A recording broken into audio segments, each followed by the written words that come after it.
मैं इमदाद सुमरो मैं दादू मोरो पुल पर खड़ा हूँ, लाहौर के लिए वापसी है। लेकिन उस दौरान मेरे पास एक बड़ी ख़बर आ गई, तो मैंने सोचा कि मैं वो ख़बर आपके साथ शेयर करूँ। और ख़बर ये है कि पीपल्स पार्टी ने पीडीएम की जमातों को कैसे राम किया। पीडीएम की जमातों की अक्सरियत, वो जो मौलाना फजल रहमान साहब दावा करते हैं कि वो उनके साथ है, पीडीएम की जमातों की अक्सरियत इस बात की हामी थी कि इंतखाबात से जो है वो बाहर आया जाए, इंतखाबात नहीं, असेंबलियों से बाहर आ जाया जाए और सेनेट के इंतखाबात का बायकॉट किया जाए, ज़िमनी इंतखाबात ना लड़े जाए। मौलाना साहब का ये दावा था कि सारी जमातें पीडीएम की सिवाय पीपल्स पार्टी की उनके साथ हैं, मगर जब कल इजलास हुआ तो सारी जमातें पीपल्स पार्टी के साथ नज़र आईं। आखिर हुआ क्या ऐसा?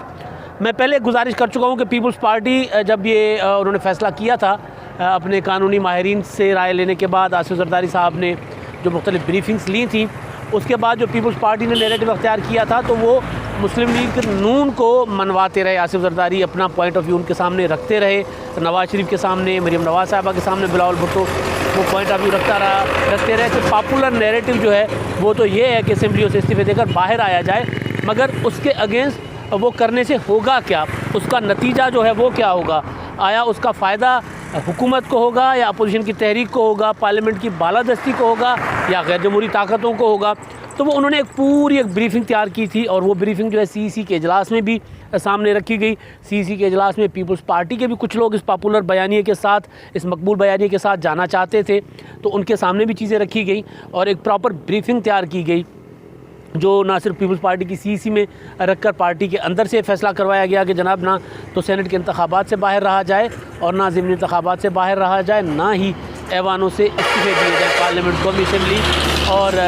कौमी असेंबली और सूबाई असेंबली से इस्तीफ़े दिए जाएँ। ये कोई इसका कोई फ़ायदा नहीं होगा। इसकी प्रॉपर एक ब्रीफिंग तैयार की गई।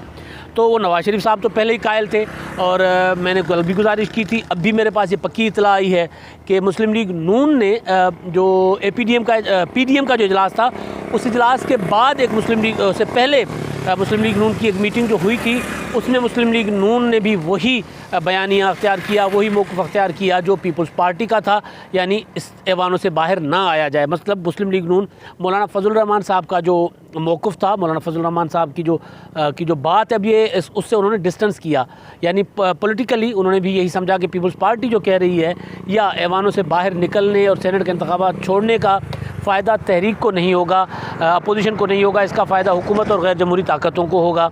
तो उसके बाद जब कल जो पीडीएम का इजलास हुआ, उस इजलास के लिए मैंने पता करना शुरू किया कि आखिर ऐसा क्या हुआ कि पीपल्स पार्टी और मुस्लिम लीग नून तो तकरीबन एक सिफे पर आ गई थी, तो मौलाना साहब भी क्यों माने और दीगर सियासी जमातें क्यों मान गईं। और मौलाना साहब की तो ज़ाहिर है मैंने पहले भी गुजारिश की थी कि उनकी फिर मजबूरी बन जाएगी, अगर पीपल्स पार्टी और मुस्लिम लीग नून एक जगह पर इकट्ठी हो जाएंगी तो फिर मौलाना साहब की मजबूरी बन जाएगी कि वो भी उनके पीछे आएँ, वरना उनकी अपनी पॉलिटिकल जो स्ट्रेंथ है वो कम हो जाती है। स्ट्रीट पावर तो उनकी रहेगी लेकिन उनकी सियासी हैसियत उस तरह नहीं रहेगी जिस तरह इन दोनों जमातों को और तमाम अपोजिशन जमातों को साथ लेकर चलने में है। तो फिर ज़ाहिर है मौलाना साहब ने भी वो बात उनको भी कब तस्लीम करनी पड़ी। लेकिन अब ऐसा क्या हुआ ये कि जो इजलास था पीडीएम का, माफ़ी चाहता हूँ मैं बार बार पीडीएम कह रहा हूँ क्योंकि तारीख़ हमें दोबारा उसी मोड़ पर लाकर खड़ा किया पाकिस्तान को, जहाँ पहले पीडीएम इंतखाबात के बायकॉट के लिए खड़ा हुआ था, अब पीडीएम से भी वही फ़ैसला करवाया जा रहा था, तो वो बचा लिया इस फ़ैसले से पीडीएम को अपोजिशन की जमातों ने। अब उसका फ़ायदा होना था, नुकसान होना था, वो अलग चीज़ है।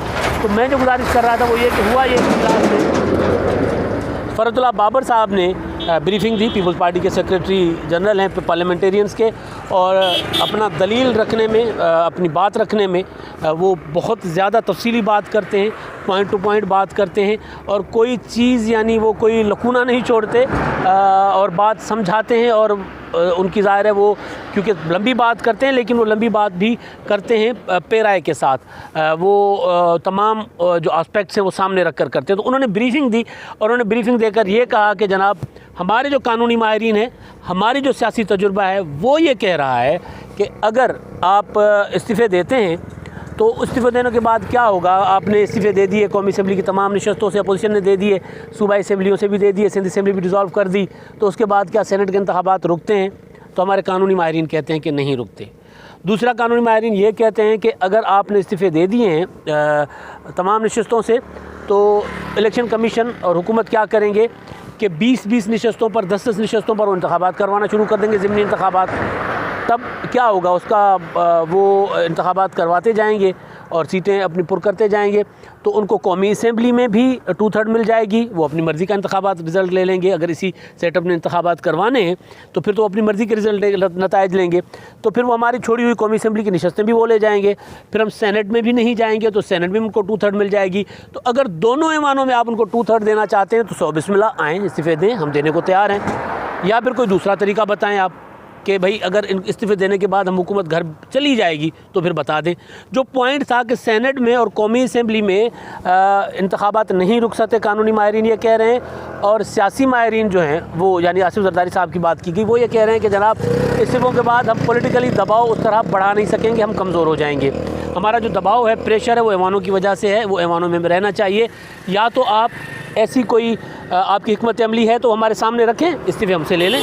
आप हमें बता दें कि जनाब हम ये इस्तीफ़े देने के बाद ये करेंगे, हुकूमत घर चली जाएगी, ओके, हम कर लेते हैं। तो इसका जवाब जो है किसी के पास नहीं था।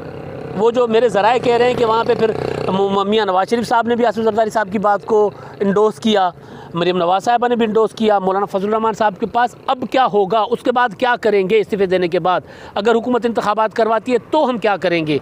अगर सेनेट के इंतखाबात से हम निकल जाते हैं और वहाँ पर 2/3 मिल जाती है PTM को या उनकी अलाइज़ को, या जिनको आप कहते हैं कि इस्टेब्लिशमेंट के लोग हैं, जिनको आप कठपुतली कहते हैं, तो कठपुतलियों के आप अगर सेनेट में 2/3 दे देंगे तो उसके बाद जो मुल्क के हालात होंगे तो उस 2/3 को हम 2/3 वाली हुकूमत को जो सेनेट और कौमी असम्बली में होगी उसको घर भेजने के लिए हमारे पास क्या होगा। हम जो सादा अक्सरियत वाली जमात जो हुकूमत है, जो चंद इत्तेहादियों के उस पर खड़ी है वोटों पर, हम उसको घर भेजने के लिए हमें पापड़ बेलने पड़ रहे हैं। तो जब इनके पास 2/3 आ जाएगी तो फिर क्या होगा हमारे पास तो फिर कुछ भी नहीं होगा।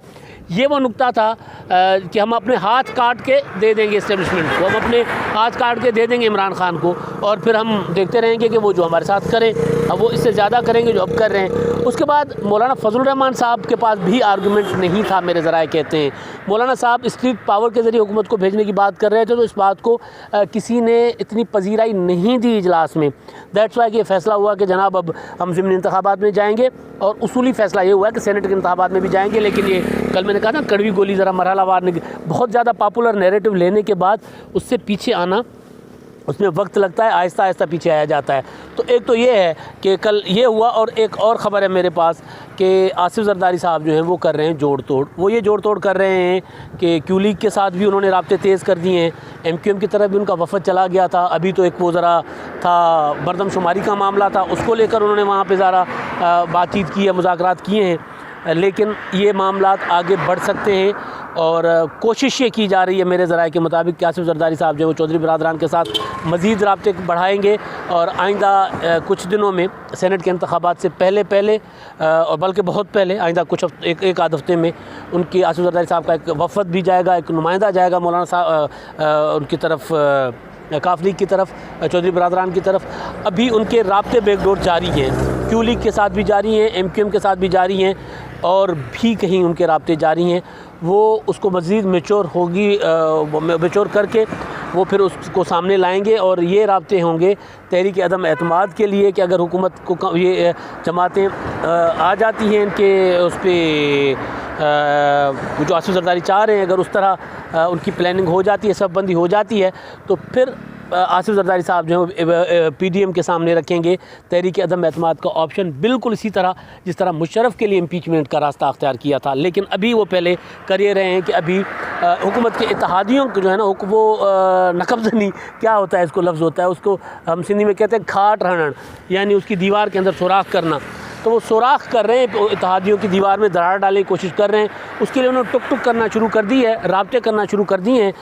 काफ लीग के साथ आसिफ जरदारी साहब के भी राब्ते हैं, और मियां नवाज शरीफ साहब के जमात के भी राब्ते हैं। तो ये राब्ते बेचोर होंगे तो फिर अख्तियार किया जाएगा मुशर्रफ फार्मूला, यानी मुशर्रफ फार्मूला से मुराद के जिस तरह मुशर्रफ को घर भेजा गया था वो फार्मूला अख्तियार किया जाएगा। लेकिन अभी उसमें थोड़ा सा वक्त लगेगा। ये दो ख़बरें थी, इसके लिए मैं रास्ते में रुका और मैंने कहा ये ख़बर शेयर कर लूँ आपके साथ। अब तक के लिए इतना ही। अल्लाह हाफ़िज़।